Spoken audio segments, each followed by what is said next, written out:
জিনিসপত্রের চড়া দামের দুশ্চিন্তা মাথায় নিয়েই শেষ হলো ২০২৫-২৬ অর্থবছর। সবশেষ জুনে সামান্য কমলেও অর্জিত হয়নি সরকারের লক্ষ্যমাত্রা। উল্টো বছর ব্যবধানে বেড়েছে খাদ্য ও খাদ্য বহির্ভূত পণ্যের দাম বাড়ার প্রবণতা।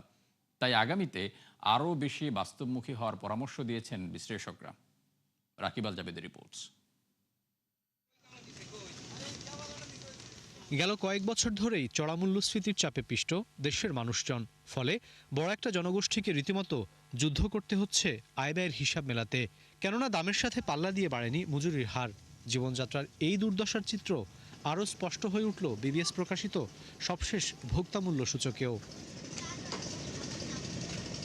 বাংলাদেশ পরিসংখ্যান ব্যুরো বিবিএসের হিসাবে ২০২৫-২৬ অর্থবছরের শেষ মাস জুনে মূল্যস্ফীতি দাঁড়িয়েছে ৯.16%, যা আগের মাসের তুলনায় খানিকটা কম। এ সময় চাল ডাল সহ অন্যান্য নিত্যপণ্য কিনতেও বেগ পেতে হয়েছে বড় একটা জনগোষ্ঠীকে।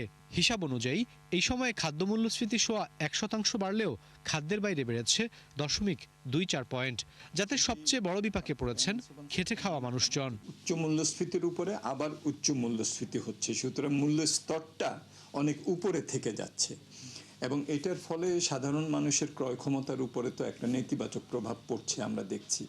এখন খাদ্য মূল্যস্ফীতির ভেতরেও যেগুলো নাকি সাধারণ মানুষ বেশি ক্রয় করেন সেটার যে মূল্যস্ফীতি সেটা কিন্তু তার থেকেও বেশি।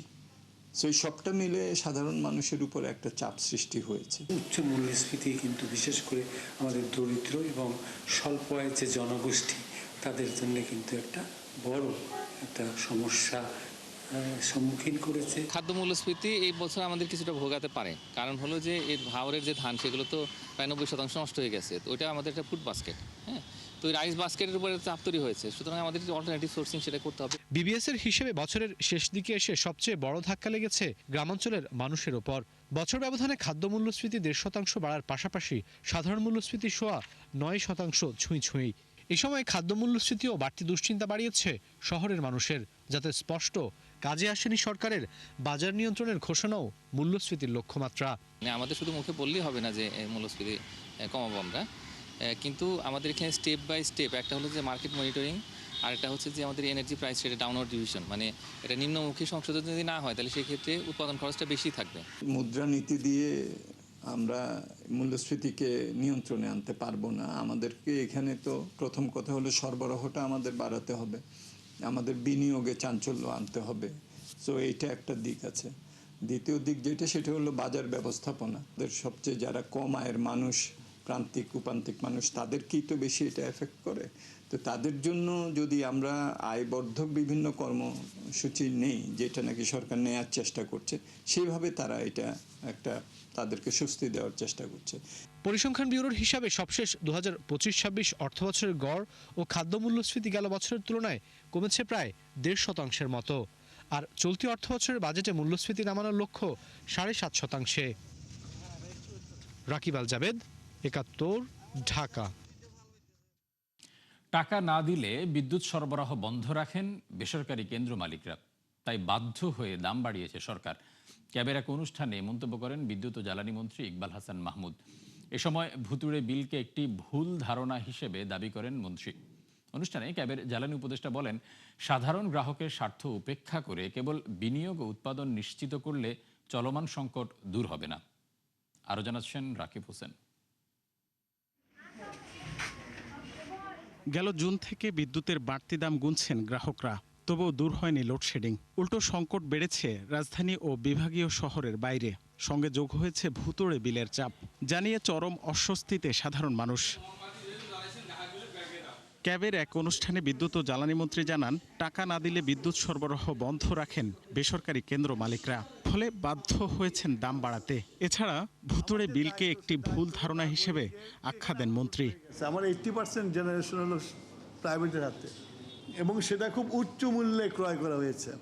এই যে আমরা প্রাইভেটে সব পাওয়ার স্টেশন দিয়ে দিছি, আমার নিজের একটা মনিটরি টেকনিক্যাল সেল থাকবে, আমার নাই। আর জ্বালানি আমদানি না করলে পাওয়ার স্টেশন চলে না আপনার। এইরকম একটা সিচুয়েশনের মধ্যে আমাদেরকে রেখে যাওয়া হয়েছে, সেই জিনিসটাকে আমাদেরকে পরিচালনা করতে হচ্ছে। এ সময় নবায়নযোগ্য জ্বালানি উন্নয়ন কৌশলপত্রের মাধ্যমে ভোক্তা স্বার্থ নিশ্চিতের দাবি তোলেন ক্যাবের জ্বালানি উপদেষ্টা। এক্ষেত্রে সরকারকে ব্যবসা করা থেকে বিরত থাকার আহ্বান জানানো হয়। সরকার প্রস্তাবিত কৌশলপত্র এর অন্যতম দুর্বলতা বাস্তবায়ন প্রশাসনের ইচ্ছাধীন কোনো বিদেশি লোন বা অনুদানের উপরে সুদ বা সেবা মূল্য আরোপ করা যাবে না। কার্বন ক্রেডিট বাবদ প্রাপ্ত অর্থ ভোক্তা বিনিয়োগ হিসেবে মূল্যহারে সমন্বয় হবে এবং বেঞ্চমার্ক প্রাইস কমাবে, সরকার ও ভোক্তা উভয়ই লাভবান হবে। তো এত বড় একটা কর্মযজ্ঞ সেরা এবং বিএসটিআই অনুমোদনের ক্ষেত্রে যেন কোনো অবস্থাতেই 3 দিন এবং অত টাইম বেঁধে দিয়ে একটা জায়গায় আনা যায়, তাহলে আমাদের এই জায়গাগুলোতে এই জায়গাতে আমাদের একটা বড় সক্ষমতা হবে। মন্ত্রী বলেন, সৌরবিদ্যুৎ উৎপাদন বাড়িয়ে জ্বালানি আমদানির চাপ কমানোর চেষ্টা চলছে। রিনিউয়েবল এনার্জিতে গেলে আমার যে জ্বালানিটি ইম্পোর্ট করতে হয়, সেই জ্বালানি ইম্পোর্টটা অনেক কমে যাবে। আর জ্বালানি ইম্পোর্টটা কমে গেলে আমার যে অর্থ সাশ্রয় হবে, সেই সাশ্রয় দিয়ে গত যে কিছুক্ষণ আগে উনি বললেন অলিগাররা যে টাকা পয়সা জাস্ট প্রজেক্ট করেছে লুট করার জন্য, সেইটার থেকে আমরা আস্তে আস্তে বেরোতে পারবো। আপনার কৌশলপত্রের খসড়া অনুযায়ী 2030 সালের মধ্যে রুফটপ সোলার থেকে 5,500 এবং ল্যান্ড বেসড থেকে 4,500 মেগাওয়াট সৌরবিদ্যুৎ উৎপাদন নিশ্চিত করবে সরকার। গ্রামে গঞ্জে যে বিদ্যুতের যে লোডশেডিংটা হচ্ছে, এটা মোস্টলি টেকনিক্যাল কারণে, আমার বিদ্যুতের শর্টেজের জন্য না। রাকিব হোসেন, 71, ঢাকা। ভুতুড়ে বিল কিংবা মিটারের ত্রুটি নয়, জুনে নতুন ট্যারিফ কার্যকর ও গরমে অতিরিক্ত ব্যবহারে গ্রাহকদের বাড়তি বিল গুনতে হচ্ছে। বিদ্যুৎ পরিস্থিতি নিয়ে ব্রিফিংয়ে এসব কথা বলেন বিদ্যুৎ সচিব মিরানা মাহরুখ। এ সময় তিনি বলেন, নতুন ট্যারিফের কারণে একই পরিমাণ টাকা রিচার্জে আগের তুলনায় কম ইউনিট পাওয়া যাচ্ছে, ফলে ঘন ঘন রিচার্জ করছেন প্রিপেড গ্রাহকরা। জুনে মোট কত গ্রাহক অভিযোগ করেছেন, কতটি অভিযোগ যাচাই হয়েছে, আর কতটিতে বিল সংশোধন হয়েছে এবং কতজন কর্মকর্তার অবহেলা পাওয়া গেছে, সে তথ্য দিতে পারেনি বিদ্যুৎ বিভাগ। তবে গ্রাহক হয়রানির প্রমাণ পেলে সংশ্লিষ্টদের বিরুদ্ধে কঠোর ব্যবস্থা নেওয়ার নির্দেশ দেওয়া হয়েছে বলে জানায় বিদ্যুৎ বিভাগ। এই মূল্য সমন্বয়ের ফলে একই পরিমাণ অর্থ রিচার্জের বিপরীতে পূর্বের চেয়ে কম ইউনিট অর্জিত হচ্ছে। স্বভাবতই একই পরিমাণ বিদ্যুৎ ব্যবহারের জন্য গ্রাহকের সামগ্রিক মাসিক ব্যয় বৃদ্ধি পেয়েছে। আজকে বিদ্যুৎ বিভাগ যে সংকটে নিমজ্জিত, এটি হচ্ছে ফ্যাসিস্ট সরকারের সময় ভুল নীতির কারণে। এটা আপনাদেরকে বুঝতে হবে এবং সেটা আমরা ইনহেরিট করছি। মাত্র 4.5 মাসের একটি সরকার, আমরা এটা ইনহেরিট করছি। আমরা খুব সুস্পষ্টভাবে আমাদের পরিকল্পনাটা হচ্ছে, আমরা বিদ্যুৎ উৎপাদনের ক্ষেত্রে আমরা স্বাবলম্বী হতে চাই, পরনির্ভরতা কমাতে চাই। দেশের সব সরকারি সেবা ডিজিটালাইজেশনের আওতায় আনা হবে বলে জানিয়েছেন অর্থ পরিকল্পনা মন্ত্রী আমির খসরু মাহমুদ চৌধুরী। অর্থ মন্ত্রণালয়ের আর্থিক প্রতিষ্ঠান বিভাগের উদ্যোগে আয়োজিত ইনোভেশন শোকেসিং অনুষ্ঠানে মন্ত্রী বলেন, প্রযুক্তির সঠিক ব্যবহারে জনগণের সময় ও অর্থ সাশ্রয় হবে। এ সময় সরকারি দপ্তরে সরাসরি সেবা নিতে নিরুৎসাহিত করতে সংশ্লিষ্ট কর্মকর্তাদের আহ্বান জানান তিনি। এদিন আর্থিক খাতে স্বচ্ছতা, জবাবদিহিতা ও গ্রাহক সেবা সহজ করতে আর্থিক প্রতিষ্ঠান বিভাগের অধীনস্থ 25টি দপ্তর ও সংস্থা 50টি উদ্ভাবন প্রদর্শন করে। অনুষ্ঠানে জানানো হয়, আর্থিক প্রতিষ্ঠান বিভাগের অধীনে এ পর্যন্ত 329টি সেবা সম্পূর্ণ ডিজিটাল করা হয়েছে। এবারের ইনোভেশন শোকেসিংয়ে 5টি ভিন্ন ক্যাটাগরিতে 5 প্রতিষ্ঠানকে পুরস্কৃত করা হয়। চলতি 2026-27 অর্থ বছরের শুরুতেই চাঙা ভাব দেখা গেছে প্রবাসী আয়। প্রথম 5 দিনে দেশে এসেছে $56.70 কোটি, যা গেল অর্থ বছরের একই সময়ের তুলনায় 38.1% বেশি। গেল বছরের একই সময় যা ছিল $41.10 কোটি। এদিকে শুধু 5 জুলাই একদিনেই প্রবাসীরা দেশে পাঠিয়েছেন $21.90 কোটি। রেমিটেন্স প্রবাহের ঊর্ধ্বমুখী প্রবণতা দেশের বৈদেশিক মুদ্রার রিজার্ভ শক্তিশালী করার পাশাপাশি আমদানি ব্যয় পরিশোধ এবং সামষ্টিক অর্থনীতিতে ইতিবাচক প্রভাব ফেলবে বলে মনে করছেন সংশ্লিষ্টরা। ঋণ নিয়েছেন 24,000 টাকা, 6 দিনের মাথায় পরিশোধ করেন 54,000, তারপরও বকেয়া আরও 81,000 টাকা। ভুয়া মোবাইল অ্যাপে এরকম ভয়ঙ্কর প্রতারণামূলক ঋণ নিয়ে বিপদে পড়েছেন বেশ কিছু গ্রাহক। বঙ্গ ক্যাশ, ঢাকা ফিন, টাকা নাও, ইজি টাকার মতো লোভনীয় এইসব অ্যাপে এখন সয়লাভ সামাজিক যোগাযোগ মাধ্যম, যাতে সহজেই আটকা পড়ছেন বিভিন্ন শ্রেণী পেশার মানুষ। অথচ জেনেও নীরব বাংলাদেশ ব্যাংক। আর পুলিশের পরামর্শ, ভুক্তভোগীদেরকে সুনির্দিষ্টভাবে অভিযোগ করার। আরও জানাচ্ছেন মিসবাহ হাসান। গিয়ে তারপর হচ্ছে বিকাশ থেকে, তখন ওখানে অপশন আছে বিকাশ থেকে দিয়ে তারপর। গত ঈদে জরুরি প্রয়োজন মেটাতে একাধিক ডিজিটাল অ্যাপে ঋণ আবেদন করেন রাজধানীর মিরপুরের বাসিন্দা সাইদ ভূঁইয়া। মেলে 25 থেকে 26,000 টাকা ঋণ, কিন্তু এক সপ্তাহ পর বিভিন্নবার থেকে ফোন ও খুদে বার্তায় জানানো হয় তার মোট ঋণের পরিমাণ 81,000 টাকারও বেশি। পদ্ধতি আসলে আমি এখনো ঠিক জানি না কিভাবে এত দ্রুত ঋণের পরিমাণ বেড়ে গেল তা খুঁজতে গিয়ে তিনি দেখেন একটি অ্যাপে 6,000 টাকা ঋণ অনুমোদন হলেও হাতে পেয়েছেন মাত্র 3,720 টাকা। বাকি টাকা প্রসেসিং ফি, সার্ভিস চার্জ সহ বিভিন্ন খাতে কেটে রাখা হয়েছে, অথচ পরিশোধ করতে বলা হচ্ছে পুরো 6,000 টাকাই। শুধু তাই নয়, ব্যক্তিগত তথ্যের অপব্যবহার, পরিবার সদস্য ও পরিচিত জনদের উপর চাপ সৃষ্টি করে মানসিক হয়রানি ও হুমকিও দেওয়া হচ্ছে ঋণ আদায়ে। পুরো আমার নাম্বার মোবাইলে যা আছে ওদের কন্ট্রোলে চলে যায়। হ্যাঁ, তো এটা খুব ভয়ঙ্কর ব্যাপার, কারণ কখন কি করে।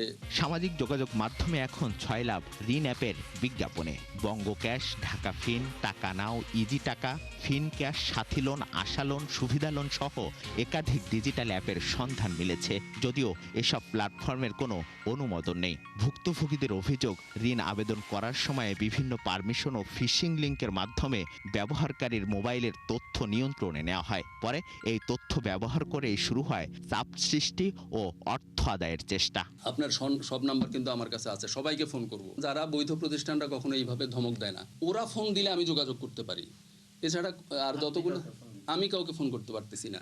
এবং ওরা যে এই নাম্বার থেকে আমাকে কল করতেছে, এরপরে আমি ওই নাম্বারে কল করলে কিন্তু ওইটা যাচ্ছে না, ওরা দেখি আরেকটা থেকে কল করতেছে। তারপর দেখলাম যে পাকিস্তানি নাম্বার থেকে ফোন আসতেছে। অবৈধ ডিজিটাল ঋণ অ্যাপের ফাঁদে না পড়তে গ্রাহকদের সতর্ক থাকার আহ্বান জানিয়েছে বাংলাদেশ ব্যাংক।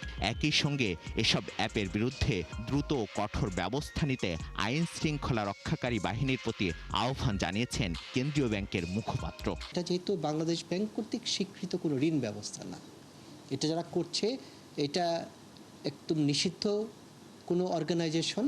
এই ব্যাপারে আশা করি আমাদের গোয়েন্দা সংস্থা সিআইডি, বিএফআইও তারা বিষয়গুলো দেখবে কোন চক্রের সাথে জড়িত, এবং সিআইডি দেখবে যে তাদেরকে কীভাবে ধরে আইনের আওতায় নিয়ে আসা যায়, যাতে সাধারণ মানুষ এইভাবে প্রতারিত না হয়। দ্রুত ঋণের প্রলোভন দেখিয়ে প্রচলিত কিছু অনলাইন প্ল্যাটফর্ম ব্যবহারকারীদের ব্যক্তিগত তথ্য সংগ্রহ করে পরবর্তীতে সেটিকে চাপ সৃষ্টির হাতিয়ার হিসেবে ব্যবহার করে। তাই ডিজিটাল ঋণ নেওয়ার আগে সংশ্লিষ্ট প্রতিষ্ঠানের বৈধতা যাচাই করার পরামর্শ দিয়েছেন ডিএমপির অতিরিক্ত উপপুলিশ কমিশনার।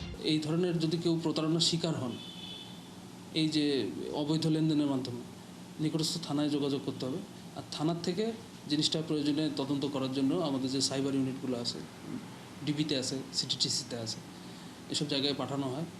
তো সেই সব জায়গা থেকে আমরা শনাক্ত করার চেষ্টা করি যে কোত্থেকে জিনিসটা হচ্ছে, তদন্ত করা হয় এবং সেই অনুযায়ী ব্যবস্থা গ্রহণ করা হয়। ডিজিটাল সেবার প্রসারের সঙ্গে বাড়ছে প্রতারণার অভিযোগও। প্রযুক্তি নির্ভর আর্থিক সেবায় গ্রাহকদের আস্থা ধরে রাখতে অবৈধ অ্যাপের বিরুদ্ধে কঠোর নজরদারি, কার্যকরী নিয়ন্ত্রণ ও ভোক্তা সুরক্ষা নিশ্চিত করাই সবচেয়ে বড় চ্যালেঞ্জ। মিসবাহ হাসান, 71, ঢাকা।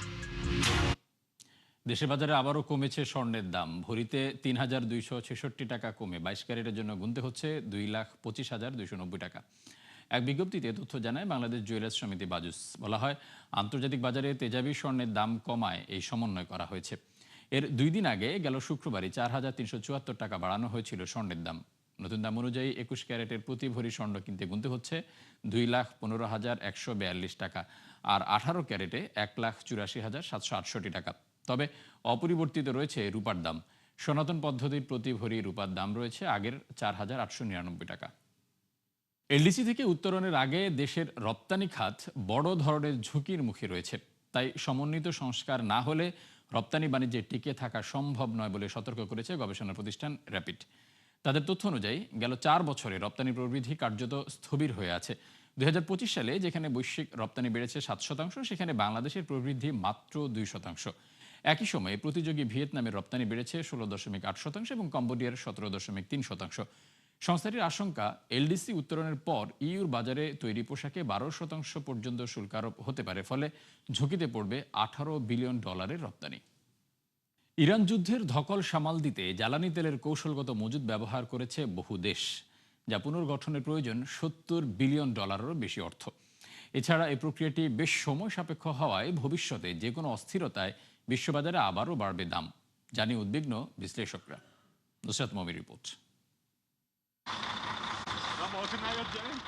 ইরান যুদ্ধে জ্বালানি তেলের সংকটে কৌশলগত মজুতে হাত দেয় বহু দেশ, জানিয়ে এবার সতর্কবার্তা দিয়েছেন বিশ্লেষকরা।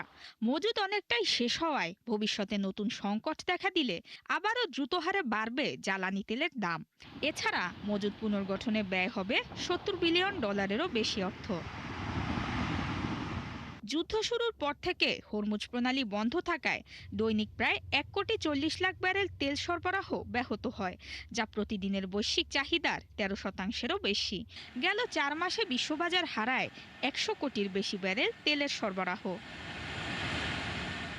যা সামাল দিতে কৌশলগত মজুত থেকে প্রায় 100 কোটি ব্যারেল তেল বাজারে ছাড়ে বিভিন্ন দেশ। সমন্বিতভাবে জরুরি মজুত ব্যবহারের উদ্যোগ নেয় আন্তর্জাতিক জ্বালানি সংস্থা IEA।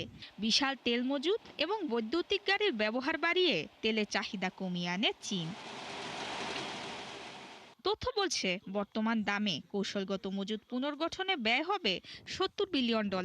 এছাড়া এ প্রক্রিয়া বেশ সময় সাপেক্ষ, তাই অদূর ভবিষ্যতে নতুন কোনো সংঘাত, প্রাকৃতিক দুর্যোগ কিংবা বড় আকারের উৎপাদন ব্যাহত হলে আবারও দেখা দেবে সরবরাহ সংকট। এতে আবারও বাড়বে জ্বালানি তেলের দাম, যা উস্কে দেবে বৈশ্বিক মূল্যস্ফীতিকে। অন্যদিকে যুদ্ধবিরতির ফলে উপসাগরীয় অঞ্চলের পরিস্থিতি আগের তুলনায় কিছুটা স্বাভাবিক। হরমুজে ধীরে ধীরে বাড়ছে জাহাজ চলাচল।